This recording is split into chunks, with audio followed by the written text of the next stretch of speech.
Eventually, you decided you want to go into the business, you want to start training. Talk to me about that moment when you knew I want to be a wrestler. Well, it happened when I was still a teenager.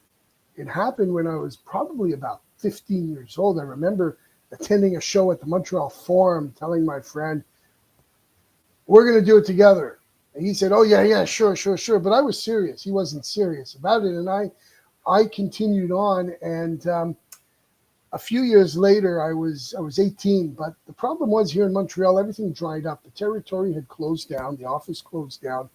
And there was nowhere to really learn how to become a professional wrestling. And at least as far as I was concerned. And another one of my close friends and I, we wanted to do it. So we looked at ways to do it. And we just really didn't know anybody in the business to be able to do that. I mean, back when the wrestling territory was open, they used to put information in the program books about becoming a wrestler and attending their school, but that was gone. That was gone. So it was interesting enough. We said, who can we call?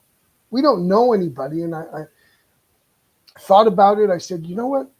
I remembered the name of a ring announcer who was involved with the Superstars of Wrestling TV tapings. I said, let's look in the phone book and just try to find him. And lo and behold, we went through a number of names matching his over and over, asking for him. And of course, no, it wasn't the right number. We'd call the next one down the list until we finally got him. His name was Dave Singer. He's no longer alive, but he helped and he was instrumental in getting me trained at a place called Loisirs Saint-Jean-Baptiste. And this is a very well-known center in Montreal where years prior, all the big names that went through Montreal and went on past Montreal got their start there. People like Pat Patterson wrestled there. Bravo, for instance. And it was run by a man named Pat Girard, who was a big name in England. He didn't really do much here in North America, but he was a big name there. And helping him out was another former wrestler, Johnny War Eagle, who teamed up with Billy Two Rivers here. So that's really how I got my start. It was a small place, but it was good for training and it was good for experience. And what you did after that was really up to you. And you're able to take the knowledge that you learned from your trainers and to come up with the routine and repertoire that you were able to put together something. Talk to me about pieces of advice that you got from your trainers that still stick with you today. Any pieces of advice that you learned during your time in wrestling school? Well, it's really the old school mentality of listen to what the old pros are telling you. And those guys were still around because there was training there, but they also put on matches once a week out of the same building, which was great for me. And I got a lot of training, and a lot of the guys who would wrestle there on the weekends were some of the underneath guys I would see on TV. So I got a lot of help from people like that.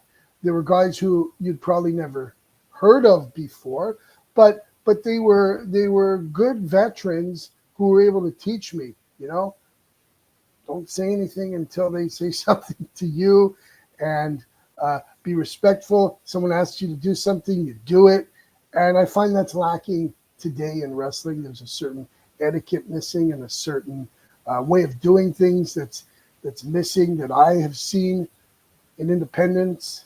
And it's too bad because all those old pros are no longer around to teach that. And it's kind of, I'm not going to say the blind leading the blind, but in many ways, there's certain etiquette and rituals of the business that is no longer present.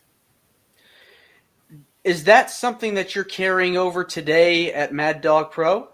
Yes, it is. I try because it's based on old school wrestling, and I use the name Mad Dog Pro Wrestling for a couple of reasons. Because number one, I want to honor the legacy of a great name in professional wrestling, Mad Dog Vachon, who was from Montreal as well, represented Canada in the Olympics and known throughout the world, but also to represent a style of wrestling that I think is, I'm not going to say on the decline, but it's missing today.